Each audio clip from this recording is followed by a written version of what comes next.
নবী তোমাদেরকে জানায় যায় মাইয়াসবাতি পৃথিবীর এমন কোন উম্মত আসেনি যে উম্মত আমাকে একটা গ্যারান্টি দিবা মাইয়াসবাতি হেফাজতের দায়িত্ব নিবা মা বাইনা লাহিয়াইহি ওই জিনিসের যে জিনিস দুই চোয়ালের মাঝখানে থাকে ওই চোয়ালের মাঝখানে দুই চোয়ালের মাঝখানে থাকে দুই চোয়ালের মাঝখানে থাকে জিহ্বাটা এই জিহ্বার হেফাজত ওয়া মা বাইনা রিজলাইহি আরেকটা যেটা দুই রানের মাঝখানে থাকে লজ্জাস্থান আল্লাহ নবী বলেন মা বাইনা লাহিয়াইহি ওয়া মা বাইনা রিজলাইহি এই উম্মত যদি দুইটা জিনিসের জিম্মাদারি আমি নবীর কাছে ওয়াদা করতে পারে যদি দুইটা জিনিসের দায়িত্ব নিতে পারে এই জবানটাকে হেফাজত করতে পারে যে জবান দুই চোয়ালের মাঝখানে থাকে আর একটা হলো মা বাইনা রিজলাইহি যে লজ্জাস্থান দুই রানের মাঝখানে থাকে যদি কোনো উম্মত এই দুই জিনিসের হেফাজত করে আসমান লাহুল জান্নাহ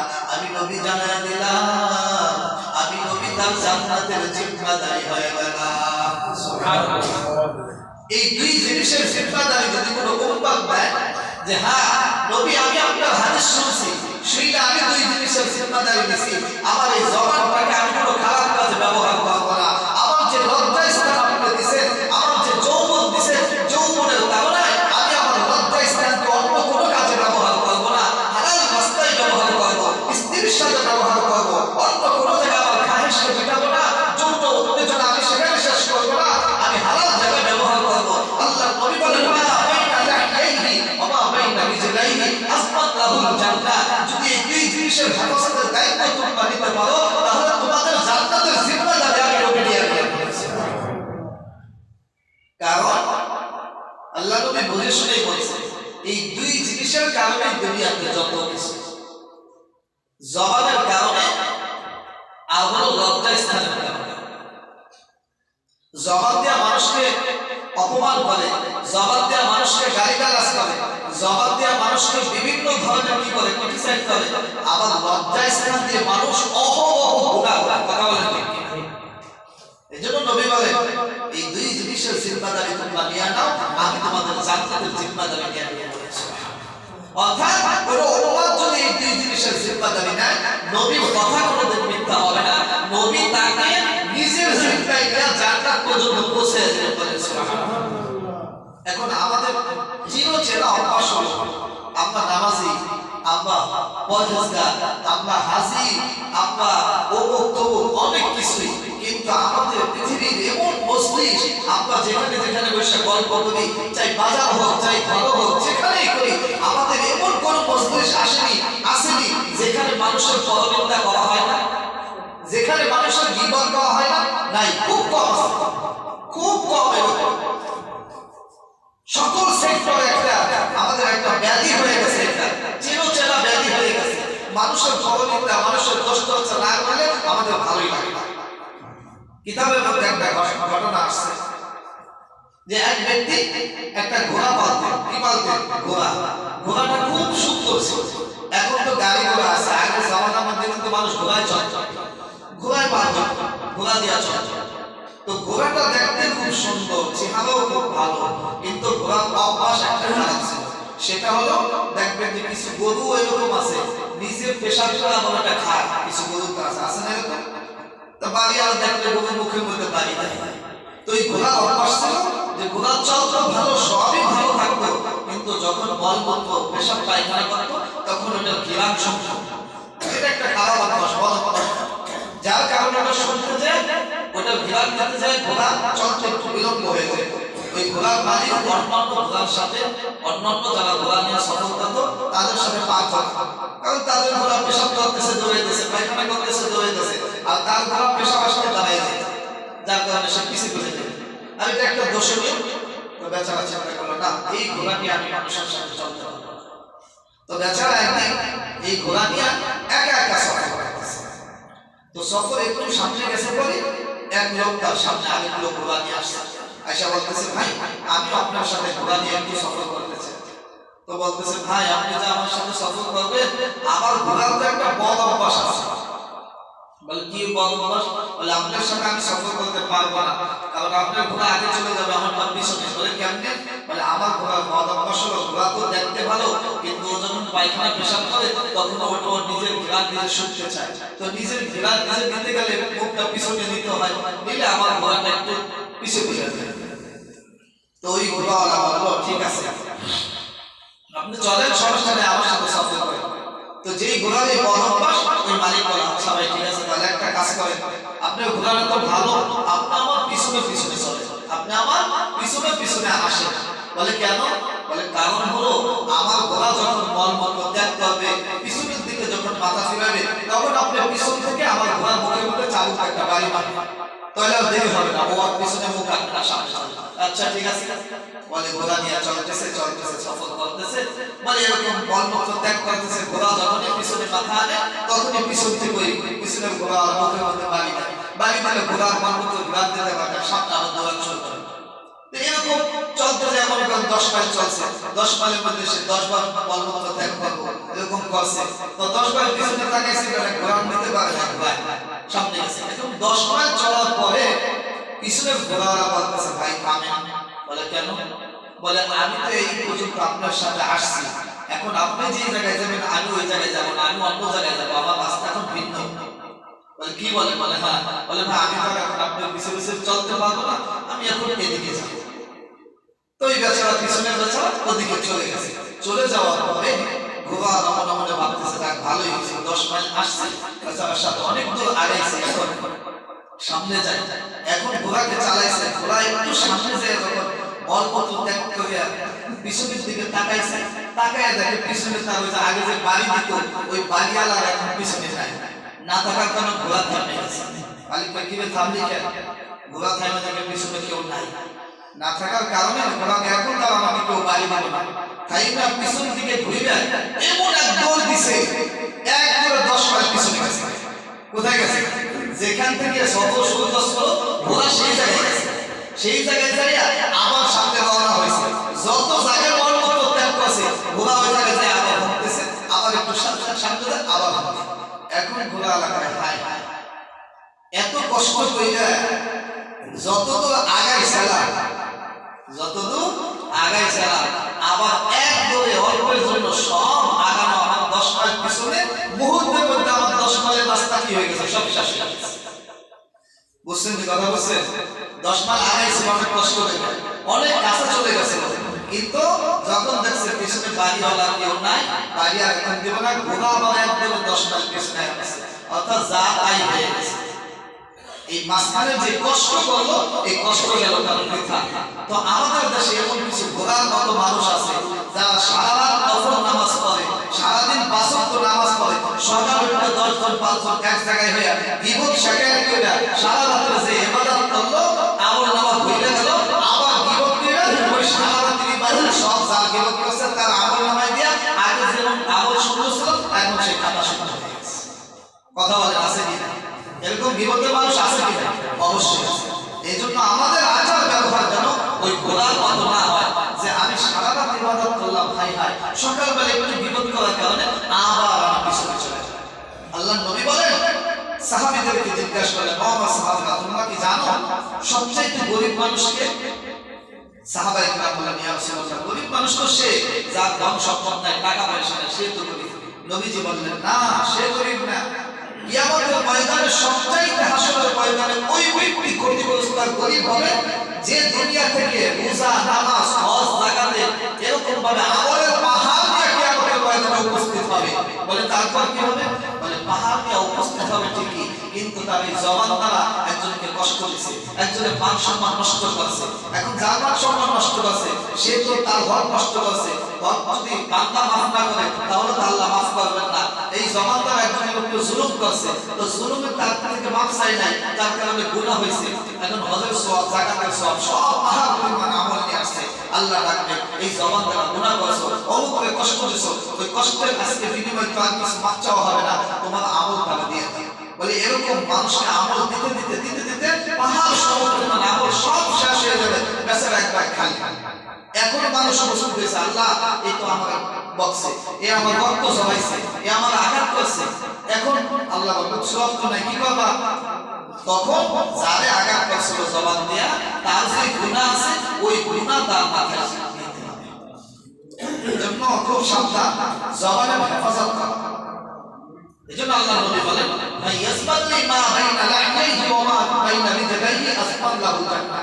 এই জবান এবং দুই মানের মাঝখানে যে লজ্জা স্থান আছে, এই দুইটাকে যদি আমরা হেফাজত করতে পারি, আল্লাহ নবী আমাদের জান্নাতের জিম্মাদারি নিয়ে নিতে পারেন। সুবহানাল্লাহ। মহান আল্লাহ রাব্বুল আলামিন আমাকে এবং আপনাদেরকে অসংখ্য নিয়ামত আল্লাহ তাআলা দান করেছেন। কিছু নিয়ামত আছে যেগুলো আমার সাথে থাকে সব সময়, আবার কিছু নিয়ামত আছে যেগুলো আমার সাথে থাকে না, কিন্তু আমি চাইলে সেগুলো গ্রহণ করতে পারি। বাকি যে নিয়ামতগুলো আমার সাথে আছে, এই নিয়ামতগুলো হচ্ছে সবচাইতে পৃথিবীর মধ্যে দামি নিয়ামত। এগুলো না কোনো দোকানে পাওয়া যায়, না কোনো বাজারে পাওয়া যায়, না কোনো ফ্যাক্টরিতে পাওয়া যায়, কোথায় এগুলো পাওয়া যায় না। এগুলো সম্পূর্ণ আল্লাহ প্রদত্ত, আমাকে দেওয়া। এই নিয়ামতের একটাও যদি হারিয়ে যায়, তাহলে পৃথিবীর কোনো জায়গায়, কোনো দোকানে, কোনো ফ্যাক্টরিতে, কোনো বাজারে, কোনো ব্যক্তির কাছে এগুলো খুঁজে পাওয়া যায় না, এবং কেউ এগুলো দিতে পারে না। যেমন আল্লাহ রাব্বুল আলামিন আমাদেরকে হাত নিয়ামত দান করেছেন, পা দিয়েছেন, কান দিয়েছেন, চোখ দিয়েছেন, মাথা দিয়েছেন, জবান দিয়েছেন। এই প্রত্যেকটা এমন এমন নিয়ামত যে একটা হাত যদি কারো হারিয়ে যায়, একটা হাত যদি বিকলাঙ্গ হয়ে যায়, নষ্ট হয়ে যায়, কেটে ফেলা হয় কোনো কারণে, তাহলে পৃথিবীর এমন কোনো বাজার নেই যেখানে আমার এই হাত পাওয়া যায়। কি বলেন? যাই হোক, পৃথিবীর এমন কোনো ব্যক্তি নাই যে তার হাত আমাকে না লাগাইলেও কাজ হয়। বলে এরকম ভাবে চোখ এমন এক নিয়ামত আল্লাহ তাআলা দান করেছেন। কেউ যদি চোখকে হারিয়ে ফেলে, চোখ যদি কারো নষ্ট হয়ে যায়, পৃথিবীর এমন কোনো দোকান নাই যেখানে গেলে চোখ পাওয়া যাবে। হয়তো চোখের মতো কোনো সাদৃশ কোনো বস্তু পাওয়া যাবে, কিন্তু সেটা দেখা যাবে না। এই জন্য প্রত্যেকটা জিনিস আল্লাহ তাআলা নিয়ামত বলে, খুব দামি এক নিয়ামত আল্লাহ তাআলা দান করেছেন। এর মধ্যেও সবচাইতে দামি যে নিয়ামত আমার অঙ্গ-প্রত্যঙ্গের মধ্যে, এটা হলো জবান। জবান একটা দামি একটা নিয়ামত। যাদের জবান নাই, চোখ আছে, কান আছে, নাক আছে, পা আছে, হাত আছে, সব আছে, জবান নাই, সে তার সুবিধা অসুবিধা সবাইকে বলতে পারে না, সবাই তার সুবিধা অসুবিধা বুঝে না। কথা বলে ঠিক? একজন বোবা, যার জবান নাই, তিনি মসজিদে আসেন, আসার পর কি বলবো, যদি ওরকম বোবা আলোচনা হয়, তার হাতের ইশারা সে বুঝবে,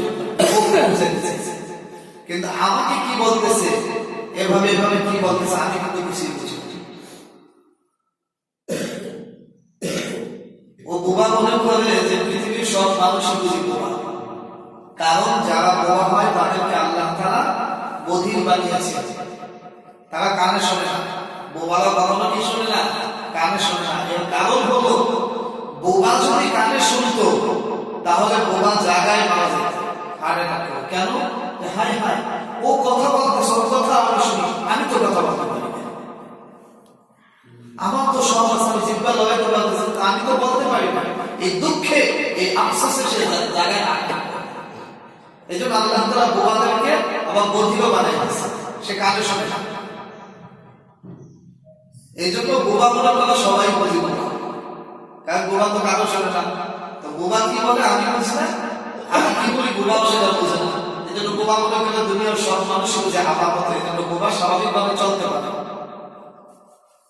তো আল্লাহ রাব্বুল আলামিন আমাদের অসংখ্য নিয়ামত রাজির মধ্যে জবান নামক যে নিয়ামত দান করেছেন, এটা অনেক বড় নিয়ামত, অনেক বড় নিয়ামত। এই নিয়ামতের শুকরিয়া বান্দা কোনদিন গণনা করে শেষ করতে পারবে না। আমরা সামান্য ইবাদত করে মনে করি যে অনেক কিছু করে ফেলছি, সামান্য 5 ওয়াক্ত নামাজ পড়ে মনে করি যে আমি অনেক ইবাদত করে ফেলছি, একটু হজ, যাকাত, সদকা, দান সদকা করে মনে করি আমার আমল তো অনেক হয়ে গেছে, এত কম বলতে কি করে? এটা আমাদের ধারণা এবং ভয় অনেকে অনেক ইবাদত করছে, কিন্তু আল্লাহ তাআলা এক একটা নিয়ামতের এক একটা অঙ্গ আমাকে দান করছে। এই অঙ্গের শুকরিয়া যদি সারা জীবন আমি করি, আমার হায়াতের জিন্দেগি পুরো জিন্দেগি যদি আমার হাতের শুকরিয়া বলে কাটাই দেই, এই একটা নিয়ামতের শুকরিয়া আমি হবে। তাই বলে কি আমি নিয়ামতের শুকরিয়া আদায় করব না? না, এরকম না। আমাকে শুকরিয়া আদায় করে যেতে হবে। যতদিন বাঁচি, যতদিন শ্বাস প্রশ্বাস আমার এই নাসিকার মধ্যে বাকি থাকবে, ততদিন আমাকে নিয়ামতের শুকরিয়া আদায় করে যেতে হবে। এটা হলো বান্দার কাজ, গোলামের কাজ। গোলাম গোলামি করে যাবে। এমন এক মালিকের গোলামি আমরা করি, যেই মালিকের গোলামি করে কোনোদিন মালিক হওয়া সম্ভব না। দুনিয়ার মালিকের গোলামি করে গোলাম এক সময় মালিক হয়ে যায়। কি বলে, ভয় না? এক সময় এক দোকানে কর্মচারী ছিল, অনেকদিন কর্মচারী করার পর এখন সে নিজেই দোকান দিচ্ছে, মালিক হয়ে গেছে। এখন তার মালিক বলে, মহাজন বলে। ঢাকা শহরে এখন যারা মহাজন, অনেকের ইতিহাস এরকম আছে, আগে ঢুকাইছে, পত্র ঢুকাইছে, এই করছে সেই করছে, এখন সে 2, 4, 10টা 20টা ফ্যাক্টরি মালিক। তো দুনিয়ার গোলাম একদিন গোলামি করতে করতে মালিক হতে পারে, মালিকের সম পর্যায়ে পৌঁছতে পারে। কিন্তু আমরা যে প্রকৃত যিনি আমাদের মালিক, যে মালিকের গোলামি বান্দা করে, এই বান্দা কোনোদিন গোলামি করে মালিক হওয়া সম্ভব না। এই জন্য সারা জীবন গোলামি করতে হবে। তবে আল্লাহ তাআলা যে গোলামির প্রতিদান দেবেন, দুনিয়ার মানুষের তো প্রতিদান দেওয়ার কোনো কি নাই, সুযোগ নাই, সম্ভব না মানুষের পক্ষে। বলে আল্লাহ তাআলা আমাদের যে জান্নাত দেবেন, এই জান্নাতের যে ইট আছে, একটা ইট হবে স্বর্ণের, একটা ইট হবে রূপা।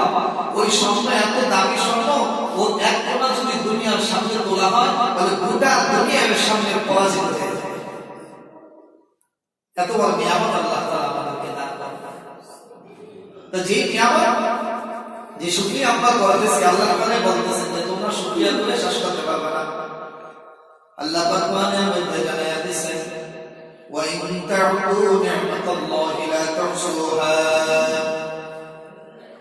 দুনিয়ার মানুষরা রে, যে নিয়ামত আমি আল্লাহ তোমাদেরকে দান করছি, এত নিয়ামত আমি আল্লাহ দান করছি, তোমার চোখ আমি আল্লাহ দান করছি, তোমার হাত আমি আল্লাহ দান করছি, তোমার পেট আমি আল্লাহ দান করছি। এই পেটটাকে ভরানোর জন্য দুনিয়ার মধ্যে আমি শস্য দান করছি। আমি আল্লাহ গাছের মধ্যে ফল দান করি, আমি আল্লাহ জমিনের মধ্যে ফসল ফলাই। আমি আল্লাহ যদি আসমান থেকে বৃষ্টি না দিতাম, জমিনে কোনো গাছ রোপণ হতো না। আমি আল্লাহ যদি পানি নামক জিনিস না দিতাম, এই পৃথিবীতে কোনো মাছ বসবাস করতে পারত না। আমি আল্লাহ তোমার পেট ভরানোর জন্য কত ধরনের নিয়ামত দান করছি। আমি আল্লাহ তোমার চোখের তৃপ্তির জন্য কত নিয়ামত দান করছি। যারা বিবাহ করছে, সন্তান হয় না, চোখের তৃপ্তি পায় না, সন্তান বাবা বলে ডাক দেয় না, চোখের তৃপ্তি পায় না। এই চোখ আমি আল্লাহ নিয়ামত দান করছি, আমি আল্লাহ হাত নিয়ামত দান করছি। এত কিছু নিয়ামত দান করার পর তোমরা যদি ওয়া ইন তা'উদু নি'মাতাল্লাহ, তোমরা যদি আমি আল্লাহ নিয়ামতগুলো গণনা করতে থাকো, গণনা করতে থাকো, আল্লাহ তুমি কত বড় নিয়ামত দান করছো। ওয়া ইন তা'উদু নি'মাতাল্লাহ, কত নিয়ামত তুমি দান করছো। এই সব নিয়ামতগুলো যদি তোমরা গণনা করতে থাকো, ক্যালকুলেটর নিয়ে বসে, লা তুহসুহা। আল্লাহ বলেন আমার নিয়ামতের একটা নিয়ামতের শুকরিয়া এবং যত নিয়ামত আমি আল্লাহ দান করছি, এই নিয়ামতগুলো কোনদিন গুলো গুলো শেষ করতে পারবে না। সুবহানাল্লাহ। ওয়া ইন তা'উদু নি'মাতাল্লাহ লা তুহসুহা। আল্লাহ পাক জানায় দেন, এই নিয়ামত গণনা করে তুমি শেষ করতে পারবে না। এই নিয়ামতের মধ্যে একটা নিয়ামত হলো, বড় নিয়ামত হলো আল্লাহ পাক আমাদেরকে জবান দান করেছেন। এই জবান এত দামি, যেই জবানের কারণে মানুষ জান্নাতে যাবে, যেই জবানের কারণে মানুষ জান্নাতে যাবে। আল্লাহ রাব্বুল আলামিনের পয়গম্বর বলেন, মান কানা ইউমিনু বিল্লাহি ওয়াল ইয়াউমিল আখির ফালইয়াকুল খায়রান আও লিয়াসমুত।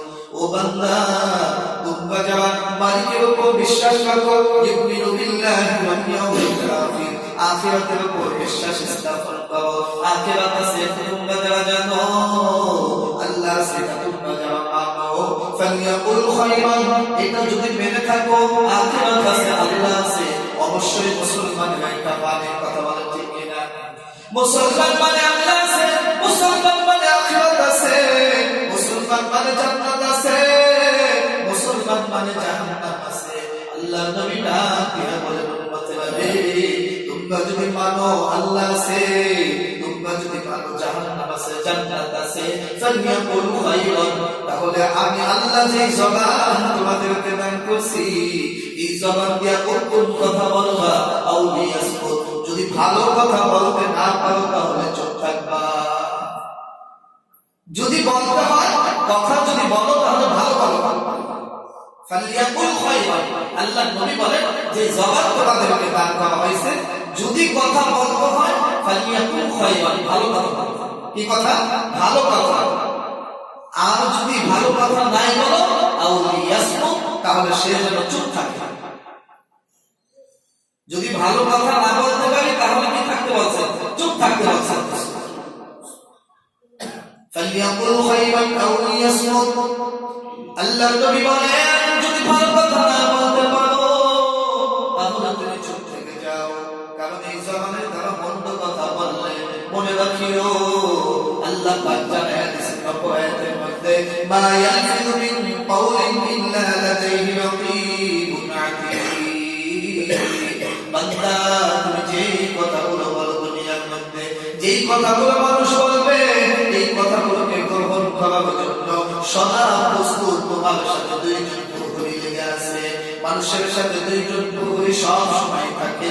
মা ইয়ালফিযু মিন কাওলিন, তোমার জবান থেকে যেই কথা বের হবে ইল্লা লাদাইহি রাকীবুন আতীদ। আল্লাহ বলেন এই কথাগুলোকে গ্রহণ করার জন্য এই কথাগুলো ভিন্ন হয়ে যায়, এই কথার হিসাব দিতে হবে।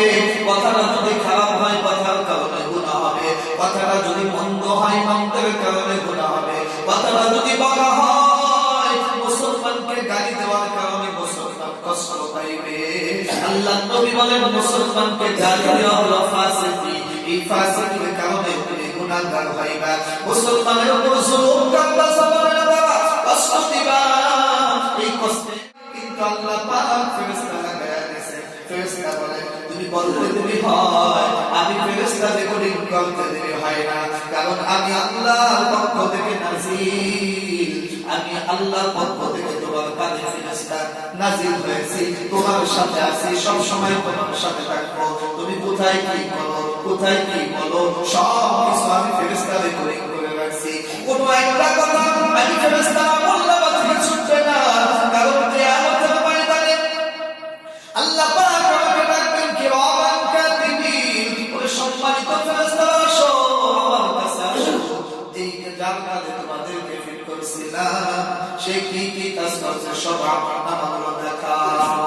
ফেরেশতারা বলবে বলি এই বান্দা এই কথাটা বলছে খারাপ বলছে, এই বান্দা এই কথাটা বলছে ভালো বলছে, সেটা আবার জাস্টিফাই হবে। সব ভিডিও ক্লিপ ওখানে দেওয়া আছে, ভিডিও ক্লিপ দেওয়া আছে, অডিও রেকর্ডিং আছে, সব কথাগুলো ফ্ল্যাশ হয়ে যাবে। আল্লাহ পাক বান্দাকে ডাকবে বলো কি তুমি এই গুনাহগুলো করছো কিনা, এই কথাটা বলছো কিনা। যখন ভিডিওটা দেখাই দিবে বান্দার মাথাটা নত হয়ে যাবে, মালিককে ডাক দেয়া বলবে মালিক এই ছোট্ট একটা কথাও কি রেকর্ড হয়ে গেল, কেমন রেকর্ডার তুমি আমার কাজের মধ্যে ফিট করছো, কেমন ভিডিওটা তুমি আমার সাথে রাখছো। একটা ভিডিও তুমি বাদ যাই নাই, গুনাহ করছি সেটা উঠছে, নেকের কাজ করছি সেটা উঠছে। আল্লাহ বলেন এ বান্দা আমি তো কোরআনের মধ্যে জানাইয়া দিয়েছিলাম, ইমাম সাহেবরা জমাদিন জানাইয়া দিয়েছিল মা ইয়ালফিযু মিন কাওলিন ইল্লা লাদাইহি রাকীবুন আতীদ। তুমি যেই কথাই বলবা সেই কথাটার সাথে সাথে রেকর্ড হয়ে যাবে। যে কথাই বলে এটা রেকর্ড হয়ে যাবে, ভিডিও হয়ে যাবে, কোনো কাজ করলে ভিডিও হয়ে যাবে, কোনো কথা বললে রেকর্ড হয়ে যাবে। একটা কথা কিঞ্চিত পরিমাণ সেখান থেকে শোনা শুনে, কারণ 24 ঘন্টা আল্লাহ পাক আমাদের সাথে দুইজন প্রহরী রাখছে। কয়জন? এই সম্মানিত দিন ফেরেশতা আমার দায়িত্বে আছে, আমি কি করি, কোথায় কি করি, এই সব কিছু ওরা কি করছে, রেকর্ডিং করছে, ভিডিও করছে। এই জন্য জবান আল্লাহ তাআলা হেফাজত করছেন নিজে। আল্লাহ তাআলা আমাদের জবানকে হেফাজত করছেন। কিভাবে হেফাজত করছেন দেখেন, আল্লাহ তাআলা আমরা যে মুখে একটা কথা বলে ফেলি, চিন্তা করি না, একজনকে আঘাত করে ফেলি, মুখে কথা বলে, একজনকে দোষ চর্চা করি, দেখা যায় এরকম সারা রাত ইবাদত করলাম, সকালবেলা 5 জন এক জায়গায় হয়ে একটা পরমিন্দা শুরু করলাম, বলে সারা রাতের ইবাদত মুহূর্তের মধ্যে তুমি শেষ করে দিলে, মুহূর্তের মধ্যে শেষ করে দিলে। জবানের কথা আল্লাহ পাক মুসলমানের এই জবানটাকে হেফাজত করছে তিন ভাবে। আল্লাহ রাব্বুল আলামিন এই জবানটাকে এমন এক সুন্দর জায়গায় ফিট করছে, আমার এই 3.5 হাত বডির মধ্যে সবচাইতে আকর্ষণীয় জায়গা হলো চেহারা। কি বলেন? চেহারা। চেহারাটা আকর্ষণীয়। মেয়ে দেখতে গেলে চেহারা দেখে, কি দেখে? আর শরীরটা একটু কালা হলো, চেহারাটা গোলগাল আছে, কি বলে এরকম বলে না? একটু কালা হলো, চেহারাটা ফিটফাট আছে, সমস্যা নেই, চলবে। যে কোনো ছেলে দেখতে গেলে একটু চেহারা দেখে, চেহারাটা ফর্সা আছে, বলে আল্লাহ পাক আমাদের এই জবানটাকে, এই দামি জিনিসটাকে দামি চেহারা করতে ফিট করছে, বলে সুবহানাল্লাহ। 2 নম্বর আল্লাহ পাক আমাদের এই চেহারাটাকে, আমাদের এই জবানটাকে দামি চেহারার মধ্যে ফিট করছে। আবার কি করছে? এই জবানটাকে আল্লাহ পাক মুখের বাইরে ফিট করে দেয়, মুখের ভিতরে আছে। কোথায় আছে? মুখের ভিতরে হেফাজত করছে, বাইরে রাখে। জিহ্বা যদি দাঁড়িয়ে থাকে সবসময় কেমন দেখা যায়? যেমন কিছু কুকুর আছে, দেখবেন যে রোগ বেশি উঠলে ওদের জিহ্বা দাঁড়িয়ে থাকে, কেমন দেখা যায়? ভালো দেখা যায়? ভালো দেখা যায় না। আল্লাহ পাক বলেন বান্দার জবানটা যদি জিহ্বাটা সব সময় বের হয়ে থাকতো, মানুষের চেহারাটা ফুটে উঠতো না, মানুষকে খারাপ দেখা যাইত। কিন্তু না, আমি আল্লাহ এটা করি নাই, এই জবানটাকে সব চাইতে দামি চেহারার মধ্যে ফিট করছি। আবার আমি আল্লাহ বুকের মধ্যে ফিট করছি, বাইরে রাখি নাই। আবার এই জবানটার হেফাজতের জন্য বলবো আমি আল্লাহ উপরে 16টা দাঁত, নিচে 16টা দাঁত দিয়া এমন একটা ব্র্যাকেট দিয়া দিছি, চাইলে জবান বাতের ফাঁক দিয়া বের হতে পারবে না। সুবহানাল্লাহ। দেখছেন সুন্দর চেহারা মধ্যে ফিট করছে, আমার মুখের মধ্যে ফিট করছে, আবার জবানকে বেড়া দেওয়ার জন্য উপরে 16 দাঁত, নিচে 16 দাঁত, এই 32 দাঁতের ব্র্যাকেট দিয়া জবানটাকে আটকায় আছে। চিন্তা করছেন না কোনদিন যে আল্লাহ তাআলা জবানকে কিভাবে হেফাজত করেছেন? এমন বেদি, ওই বেদিকে হেফাজত করার জন্য আবার ঠোঁট দিয়ে আটকায় রাখছে। আপনি চাইলে দাঁতগুলো ভিতরে রাখতে পারেন। সুবহানাল্লাহ।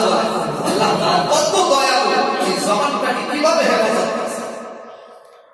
আল্লাহ পাক বলেন এই জবানটাকে হেফাজত আমি 3 ভাবে করেছি।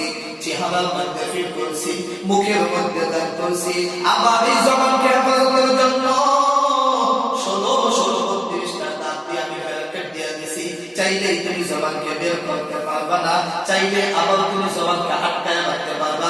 দাঁত দিয়ে যদি 2 দাঁত উপরের দাঁত নিচের দাঁত কামড় দিয়ে ধরো, জবান ফেলে বের করতে করা সম্ভব না, কথা বলেন ঠিক কিনা? এই জন্য আল্লাহ পাক বলেন মা ইয়ালফিযু মিন কাওলিন ইল্লা লাদাইহি রাকীবুন আতীদ। এই জবান দ্বারা মানুষ যখনই কোনো কথা বলবে, সাথে সাথে ওটাকে গ্রহণ করার জন্য সদা প্রস্তুত প্রহরী তোমার সাথে লাগায়া রাখছি। এই জবান দ্বারা মন্দ কথা বলবা, রেকর্ডিং হয়ে যাবে, ভালো কথা বলবা, রেকর্ডিং হয়ে যাবে। কিন্তু ভালো কথা বলার কারণে, জবান দ্বারা ভালো কথা বলার কারণে তুমি জান্নাতি হয়ে যাইবা, তোমার সওয়াব হবে। আমলের কারণে আল্লাহ তোমাকে জান্নাত দান করবেন, বলেন সুবহানাল্লাহ। আর যদি জবানটাকে খারাপের ব্যাপারে ব্যবহার করো, অপবিত্রের ব্যাপারে ব্যবহার করো, মানুষের কষ্টের জন্য ব্যবহার করো, তাহলে এই জবানের কারণে কথা যদিও ছোট হয়, মানুষকে ক্রিটিসাইজ করলে, কথা বললে ছোট কথার কারণে, এই জন্য মানুষ বিভিন্ন সময় বলে, বিভিন্ন বড় বড় কবিরা বলছেন, বুজুর্গ কবিরা বলছেন, আরে ছুরির আঘাতটা একদিন বসে যায়, জবানের আঘাত কোনদিন বসে না। কথা বলে ঠিক কিনা? ছুরির আঘাত দিয়ে একদিন ওটা বসে যায়, সমান হয়ে যায় চারটা। কিন্তু জবান দিয়ে যদি কাউকে আঘাত করে, তাহলে এই আঘাত কোনদিন কি করে না, বসে না। এই জন্য আল্লাহ তাআলা যেমন জবানের হেফাজত করতে বলছেন, আমার নবীর মাধ্যমে জবানের সুসংবাদ দিয়েছে। যদি কেউ জবানকে হেফাজত করে, দুই জিনিসকে হেফাজত করে, কয় জিনিস বলে? দুই জিনিসকে হেফাজত করে। আল্লাহ নবী ডাক দিয়া বলে, উম্মতেরা রে, আমি নবী তোমাদেরকে একটা সুসংবাদ শোনায় গেলাম। আমি নবী তোমাদেরকে একটা সুসংবাদ শোনায় গেলাম। এই সুসংবাদটা তোমাদের জন্য হবে যদি তোমরা দুইটা কাজ করো। যদি তোমরা দুই কাজ করো তাহলে তোমাদের জন্য একটা সুসংবাদ। যে সুসংবাদের জন্য হযরত আবু বকর তাকায়া থাকতেন, হযরত ওমর তাকায়া থাকতেন, হযরত আলী তাকায়া থাকতেন, হযরত ওসমান তাকায়া থাকতেন, সাহাবায়ে কেরাম তাকায়া থাকতেন। বর্তমান